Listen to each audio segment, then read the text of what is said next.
Ed, if you want to go ahead and I'll let Ed or Wes, it's your show for this point. Then we'll go into questions and answers.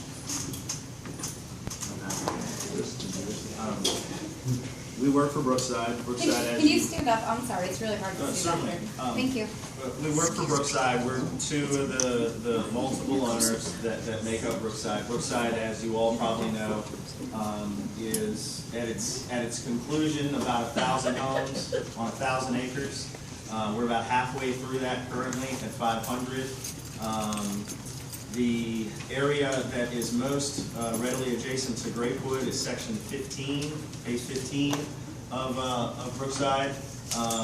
There is a road that comes directly off of Brookside Parkway that ultimately goes into Van Hill and becomes Van Hill Parkway. That directly aligns with Grapewood Drive. As discovered, confirmed in the land records in Fauquier County, when I believe it's section 2, I might be wrong there, of Grapewood was subdivided back in the 70s. The end of the cul-de-sac on Grapewood Drive was left with a right-of-way connecting to what was at the time the farm that predates Brookside. It was shown and labeled as a temporary cul-de-sac until such time that there were a road on this side, the Brookside side, and we have essentially went out and verified that all of that was the case. We think that's factual, and we would intend to connect our road to Grapewood and make it a through street. We're happy to talk about that process. What some of that history is, but that's really it in a nutshell. And obviously you're all here because you live on or near that street, and you'd like to talk about it. So that's kind of the intro. Holder, do you have anything else to add from the county's perspective? I'm your supervisor. Okay, I'm the elected official. I'm your supervisor. I'm the elected official for this district, which is Scott District, which includes Brookside and Grapewood. What is your name? I'm sorry, my name is Holder Trumbo. Okay. Brookside is a planned community. They've been building on it for a while now. I think it was originally approved in '99 with reapprovals in 2001. Okay. And the community was planned to develop a certain way. Over time, those plans have changed. There have been a lot of options and possibilities discussed over time, including with me. The Brookside developers have come to me a lot of times and said, what about this, what about this, what about this? Earlier this year, Ed Moore contacted me and said that Brookside wanted to make a connection to Grapewood Drive. There was a lot of history there I clearly don't know. But what I said to him, knowing that Grapewood was an older community, had been there for a while with a road that did not connect to anything, I sensed definitely that the Grapewood community would have concerns about that. I understand that. My response to him was, if you want to make that connection, I feel like you should reach out to the Grapewood community and speak to them about your intention, tell them what it is that you intend to do, so that they can be heard, so that they can give you feedback. And I also told him that I would participate in that in whatever way he wanted. If it was a meeting like this that they wanted me to attend, or going around knocking on doors, people, whatever, I told him I would do that. A lot of people have wanted to know why I didn't race out and tell the community as soon as I heard it. Developers say a whole lot of things to us over time as supervisors. I can't spread everything that they say credibly because a lot of it doesn't ever happen, and frankly, I can't speak for them. I can't speak for what exactly it is they want to do or how they want to do it. And so I do apologize if folks don't like the way that went down, but frankly, the reason we're here right now is because Mr. Moore has discussed this with folks, and I think Mr. Palmer said we need to have this meeting, and two of them set it up, and folks from the community immediately reached out to me and said, you know, we'd like you to be there, so I am here to hear your concerns and to hear what you know about this that I clearly don't know from the history, and frankly, to hear what the developer wants to do as well. Okay.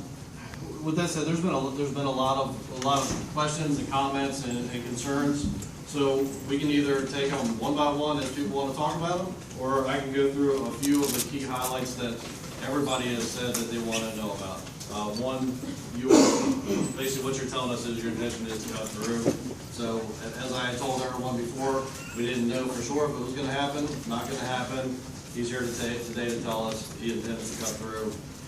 What I don't understand, one thing is, you put that road in, hook up to Van Hill, so why would you need, why do you want to hook up the cuts? Yes. Already- What advantage and Eddington Road, and it's 30 seconds up 602 to the school. Okay. We timed it. It's 1 minute and 20 seconds from the Parkway down to the school, to the traffic light. Necessary. It was You already got It's the road not. hooked up. The reason they did it is because they want to put Grapewood on sewer, and that's the only way they can do it. It's not Well- on sewer. Okay, well, let's let him answer the question. I've never heard that one before, but I think that over time, I'll give you an example, 10 years ago when Brookside was conceived, the concept was to run a 4-lane road from 605 to 215. And over time, we have decided that for people's mindset, even VDOT's mindset, certainly the county's mindset as it relates to some of the transportation communities that I participated with, was that we really didn't want a 4-lane highway through the middle of our community. We wanted to create more calm, safe, slower roads that allowed us multiple opportunities to go around. I'm sorry, my feeling is this. It won't be safe for us. We have a little road, Amen. we're gonna have traffic like crazy, we won't be able to get out of our sites, and they'll be coming from your neighborhood. We will not be able to get out of our side streets. You're gonna have buses, school buses going through. Irresponsible teen And we will drivers. not be able to get out. Absolutely. And we're gonna become like all the neighborhoods around Fair Oaks and other places in Fairfax. Glenkirk Road, same It's thing. like, too bad, you all. It's for the benefit of your residents. It's for the benefit of your residents, Not not us. You don't care about The us. Brookside Parkway Because- was created to allow all of the residents within the New Baltimore For area. Brookside, not for us. Because you Well, wouldn't be what tolerating benefit us. is it to me? I mean, your road is gonna be I'm coming I'm right sorry. by my house. I'm sorry, if we're gonna have a dialogue, you've gotta let us speak Okay. sometimes without just all shouting out. Okay. Just as a courtesy and to be able to make this work. Okay. We know you don't necessarily agree with some of the things we're gonna say, but we have to do it in a civilized way.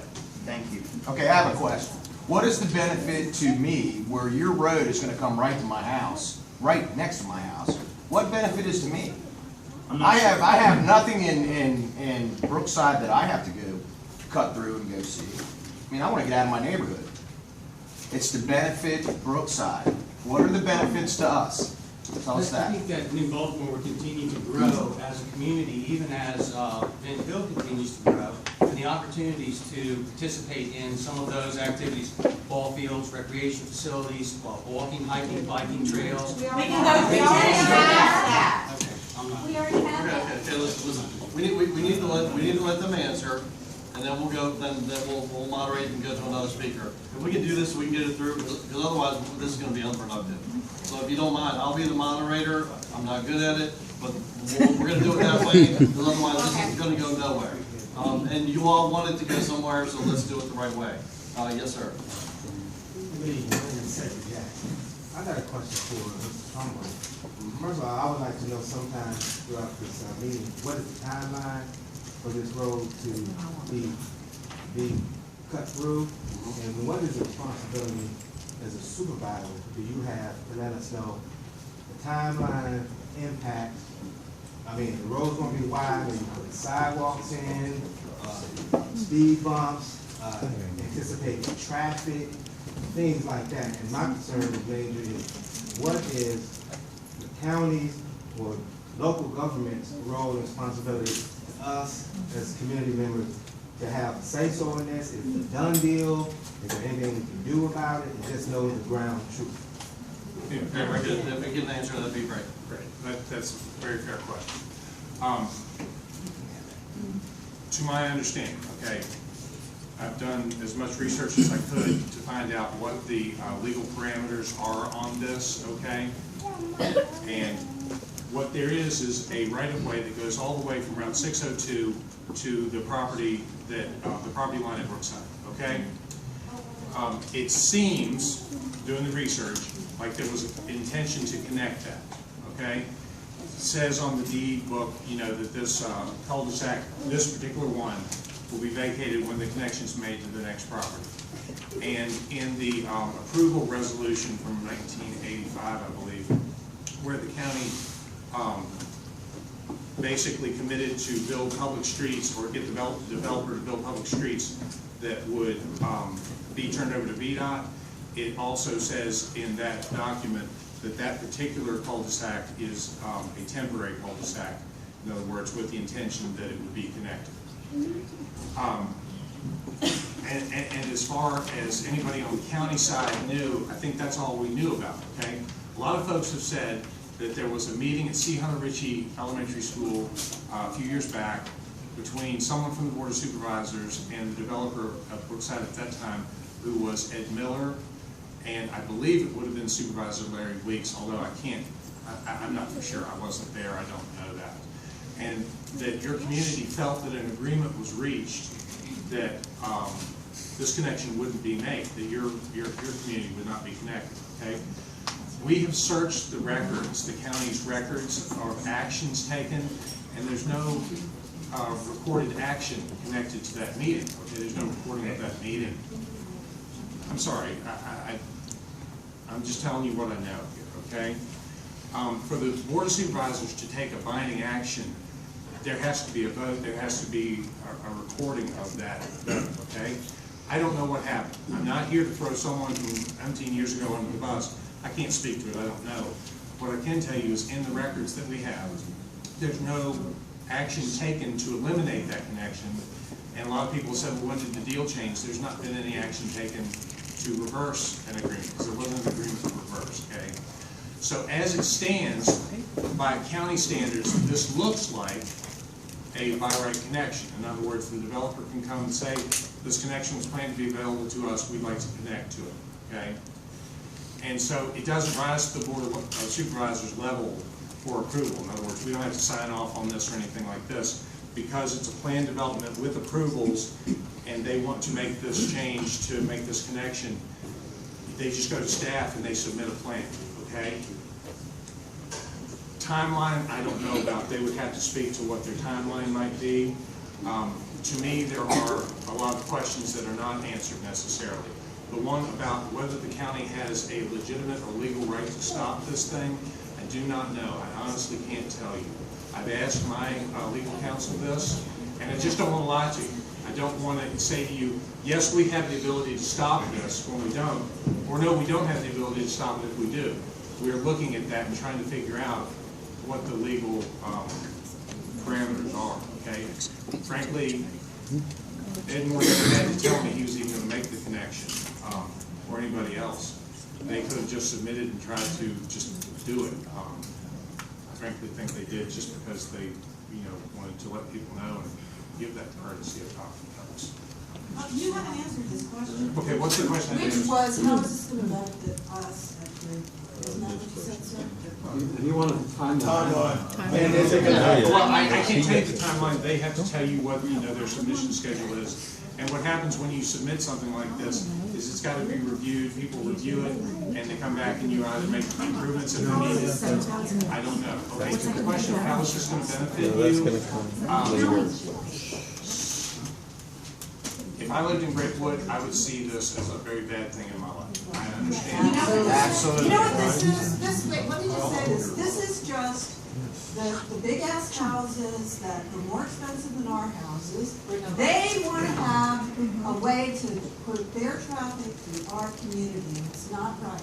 It's not right. That's right. It's not right. So our standard of living, our lifestyle is going to suffer because the developers want to money, that's all they care about.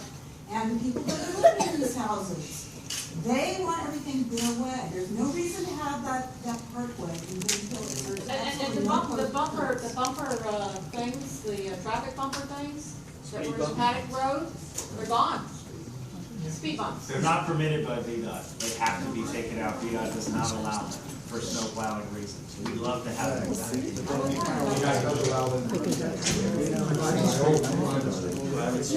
I didn't hear anybody say that. Okay, can you answer the question of the time, what your anticipated timeline? I know there could be things that go back and forth, but do you have an anticipated timeline that you're looking at? I can answer the timeline as best as I can. It relies heavily on a review by the county, a number of other agencies, including the Water and Sewer Authority, the WSA, VDOT, and other agencies, all balled up into one, depending on how complicated the plan is, how many times it goes back and forth, usually 2, 3, 4, sometimes in the county. That can take 2 to 6 months. That plan has been submitted. It has been through 2, I think, maybe 3 reviews. It is, if not already approved, that close. And I would think that by posting, bonding, and other things, we would have the ability to construct it before the end of the year. That's not necessarily what we're gonna do. That's why we're trying to have this dialogue tonight, but that's the realistic answer to your question.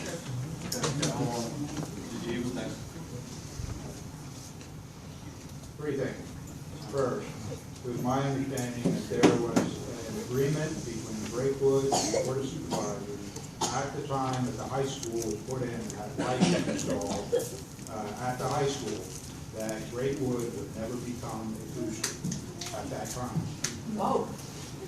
Number 2, New Baltimore District Comprehensive Plan, there is a specific citation in there that existing cul-de-sacs are not to become through streets. That's your legal basis for not allowing it. Number 3, VDOT does allow speed bumps on residential streets, but they did in my whole neighborhood. If they're private. No, it's a public road. It's public road. Stringfellow Road Opposite, and Point Pleasant Drive are VDOT. It's not a residential road. Stringfellow Road is a different classification of road. It was our old. Again, if you would like to walk with us to the VDOT offices and ask for the speed bumps to come back, we'd be happy to ask and have them approved with you. We do not believe they are possible. As a civil engineer, we'll have to disagree. Excuse me, I'd like to ask about the light situation. You have a light in front of our neighborhood, but I noticed you, because of the school. Now, none of us have had any accidents. I've only heard of one accident the whole time, 20-some years before that light got put in. And I'm waiting for an accident after the car almost clipped me. A student coming out of school almost clipped my car. Going around the corner while I was waiting to come into my neighborhood. Okay? So it was put there for school safety.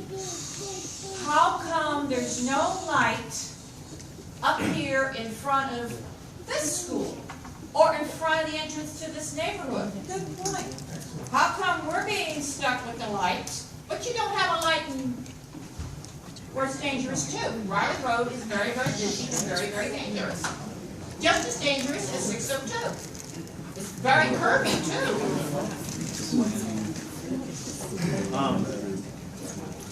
Your question about the agreement with the high school and the county and the light, I don't know that we can speak to that at all. I said that one written down to go back and to the legal. The light at Riley Road, for us, it's similar to the discussion about any of these roads, and in particular the speed bumps. Lights are typically generated on traffic counts and number of turns in each direction and a whole complicated series of calculations, and for whatever reason, it doesn't demand it on Riley Road. So what I'm trying to say is, It's a deferral to VDOT we is are my just answer a for that. small community, as you've seen. Mr. Trumbo, you've seen. But they have umpteen houses, way more, 3, 4, 5 times more than that, than us.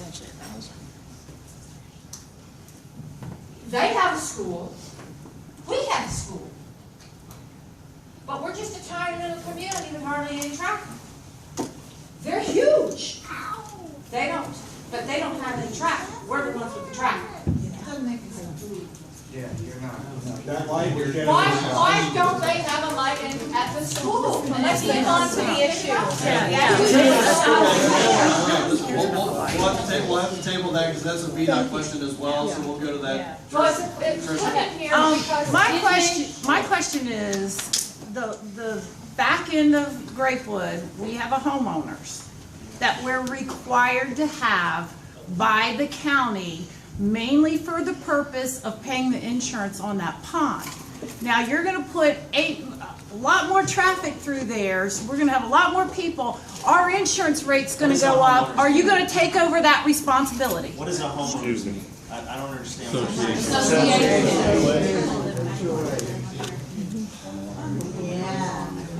I asked that question because the Homeowners Association of Grapewood is no longer a valid entity in the state of Virginia. No, it's not? We looked it up, tried to contact it. Since when? It does not formally Because we exist. tried to So I dissolve was it just trying to- before, but the county would not let us because that's a runoff pond and somebody has to pay the insurance on it. Are you gonna take over the insurance of that pond and relieve us of all of that? You have to buy the property. Well, that's I don't know what pond you're talking about. Wow, We have do some homework. 12. Well, you're gonna run a road right in front of the pond, you ought to know that it's there. And it's required by the county as a runoff, and we're paying the insurance on it. So now you're gonna put a lot more people in our neighborhood, and our insurance is gonna go up. Can I go yet? Sure. Okay. I don't know what pond you're talking about. I think I do, but I'm not sure. You are correct in that the county requires, when there's no individual homeowner, a homeowners association to maintain the maintenance of that pond. I do not believe, according to the state of Virginia, that there is a valid Grapewood Homeowners Association. Well, we make payments on it. Then you might want to ask your president or administrators if they Scott, are you not paying the insurance on the pond? Shut down. There is an association. If you're finding that there's no record, then we'll have to research the record. But yes, we do. We found one, we found that it's expired. When? When? Well, then why are we still paying insurance on the pond? I don't know. But if we're gonna have a discussion about what you want us to do, that's a totally different We discussion. do have an association, whether it's status in Virginia or whatever, I'll have to check on that, but we do have an association, we do pay dues, we do pay the insurance, so a legal status, not a legal status, we can check into that and verify that, but there is an association, so there is, regardless whether it's an association or not, the land is still owned by the people in that neighborhood. So Common space. it's common space. Thank you. Okay. We'll try to get to everybody, go ahead. In the event that this does happen, currently our children walk to the corners on the road. Are you going to, one, widen the road, two, put in appropriate sidewalks so our children will not be endangered while going to the school buses? And I understand the big perk is our road goes directly into the high school. So if they do Brookside, we're gonna get all the traffic to the high school. So are they gonna provide, are they gonna provide, yeah, and the elementary, are they gonna provide some crossing guards for our children? I mean, these are things that we're worried about. We have little ones that we don't want killed. So we want to know, our road's gonna be wide. Are they going to put sidewalks? Are they gonna put in crossing guards, something to help us? More stop signs. I don't care if they put a stop sign on every corner, that would help. Because then the kids can't go roaring by, going to the high school. Okay, let's let them answer the question. Okay. And I believe part of the question that you can or cannot answer because it's a VDOT issue. Right. Well, I think, I appreciate the comment, and I think that we haven't gone so far as to redesign your road. We only went so far as to determine whether or not a connection could be made between the two. I think that we've gone so far. Now we're here having further conversations about what the ramifications of that is. There are lots of different ways, and you mentioned several really good ones, that provide traffic calming and additional opportunities for the road to be used safely from a vehicular standpoint and a pedestrian standpoint. They don't know. They don't know.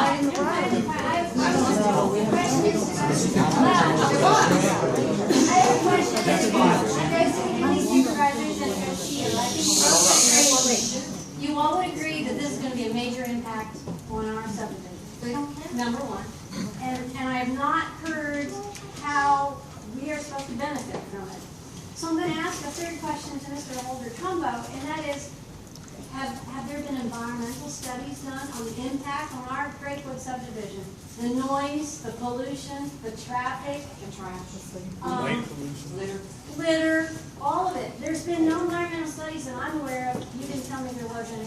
So you can just break through a road, you can destroy and cut a subdivision that's been established for 30 years in half, just because 30 years ago, there was a planning commission that put a little cul-de-sac cut through, and you allow it. I don't understand any of this. There's been no environmental studies, have there? I think that in a lot of ways, we're confused about where we are in this program. We're here to have intelligent command. We're here to have intelligent question. What question? Her question, you're just bullshitting again. Answer the question, your question. Yes, we fly aerials of this community twice a year. No, I'll answer your question. Twice a year, we fly aerials of this community. But We you have, don't know where the pond I can't is, answer right? you And again, you don't know where ma'am. the pond is. That's ridiculous. The pond isn't what we're talking Why about. don't you write your bright line there? You're not helping. Hush and listen. Listen to the man. Hush and listen to the man. You are not helping. I'm sorry. All the police. Understanding that everyone is emotional, we fly aerials to monitor the wetlands at Brookside twice a year. We hire a professional firm that coordinates with the DEQ, DCR, two Virginia state agencies, and Fauquier County, as well as the Corps of Engineers, the national body that ultimately oversees it all. They monitor all intrusions that we have to all wetlands. We have them mapped for the entire 1,000 acres. We have prepaid for the wetlands impacts that our community is going to see. We know that there are no wetlands in the area that we're talking about on that connection, including on the right-of-way that is previously dedicated. And we don't see it as having any need, nor is there any planned requirement to do an additional environmental study beyond what has been done. Do you think that answers the question? No. I've lived in Grapewood since 1991. I'm one of the, maybe not the original residents, and you probably lived there that long too. We went and looked at the plans. There was never anything about this cut through. This is the first time I've heard this. You know, and this is a revelation. Now, you can flip your eyes if you want, but all you're doing is showing that you don't care about us, which is... We care about you because we've invited you here to talk, and we didn't have to go Oh, further. really magnanimous. Okay, all right, let's move on. I'm going to try to get through the room as quick as I can. My question is, how many homes is going to end up in that development? Because you're not completely developed. So what are we looking at in the amount of homes? What development are you speaking? Not Grapewood, yours.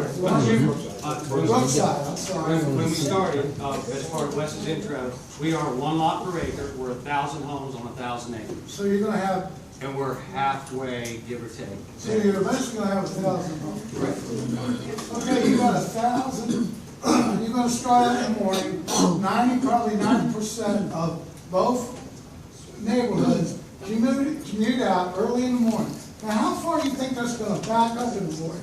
With us trying to get out, and you guys trying to get out, with that little 2-lane road, residential. Yeah.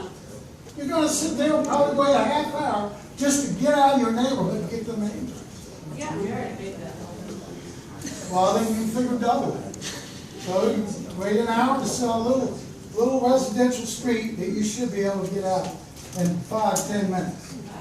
Yeah, I think part of those questions are going to go when you do your planning submission, and those are some of the meetings that we need to be able to see if we get the tender. And I'll give you an example. About 200 homes directly access Eddington. So there would be no desire for those homes to go down the parkway to get on to Grapewood. They don't do what they're doing right now, but they've always done it. I want to address the red light. Okay, you're gonna make a cut through. The sole purpose in the morning, evenings, events at the school is gonna be for your neighborhood residents to get to the school fastest way. That road does not accommodate the traffic. It does not have a turn lane to make a left out of the neighborhood. It is a single lane road. So you're saying that one of your concerns is that the road should be improved to a point where you feel comfortable that it can... Is the road should be touched. It doesn't accommodate. I invite you to come in the morning of school time. I invite you to stand at that red light and see the traffic turning to get into the school. It's your residents coming towards the Exactly back out. They already come into our neighborhood and do a U-turn to go straight. Right. I invite you to come there in the morning and witness it. I'm not sure how you identify the cars in their origination. Because they come out of Vinfield Parkway, go around Kennedy, come right down. Then are there 350 homes over at Ben Hill? Are those the people? No, it's your group. It doesn't matter. Coming out of your subdivision. How can you honestly say to your residents, don't get to the school through Grapewood. Yeah, that's good. Only use it on an emergency basis. The school is directly across from our neighborhood. So VDOT, the county, whoever, needs to assess the traffic on that road and widen it if it's gonna happen, and we want four-way stops. I live on the corner. I'm sorry, let me be clear. Assess which road? Assess the traffic and widen the road. Grapewood. Yes. Yeah, okay, I just want to make sure I'm clear on what you said. Where do you see the plan? You're gonna take my front yard. Where do you see the plan? You could see the plans at the county. We could provide the plans. We could review the plans together. We could PDF the plans. There are multiple ways to see the plans. I think she's talking about plans for Grapewood Drive. What are you going to do to accommodate the traffic? Right, that's the good question. I think he's answering about their plans. She's just Because there aren't plans for Grapewood that Well, I'm are also brought up. asking the county. Okay. I'm also asking the county. Yeah, fair enough, okay. If this connection were to be made, okay, a lot of folks have observed, and I think rightly so, Grapewood Drive is a tar and chip road. Okay, it's a 2 small road. lanes. Absolutely, I understand that, okay? Clearly not built to handle the kind of traffic we'd be talking about. Absolutely It doesn't understand. even handle the traffic it already has. I live in the neighborhood, I'm in the back. I have already 10 cars in front of me because they come and make the left, they make the right, and they use all the driveways, and they stack up. I already have the traffic where I have to sit through 3 light changes. And it's annoying. They're coming into our neighborhood and doing a U-turn to go straight across to the school. Now, how can you tell me they're not going to come straight through our neighborhood to get to the school? To answer the question about the plans, just real quickly, if this were to come to pass, okay, then the county would altogether likely go to VDOT and say, look, there's this section of your road which is going to have more traffic on it, and there would probably be an application for what we call a revenue share agreement, okay? VDOT pays for half of the improvements, and the other half of the money would probably come from money that Brookside has promised.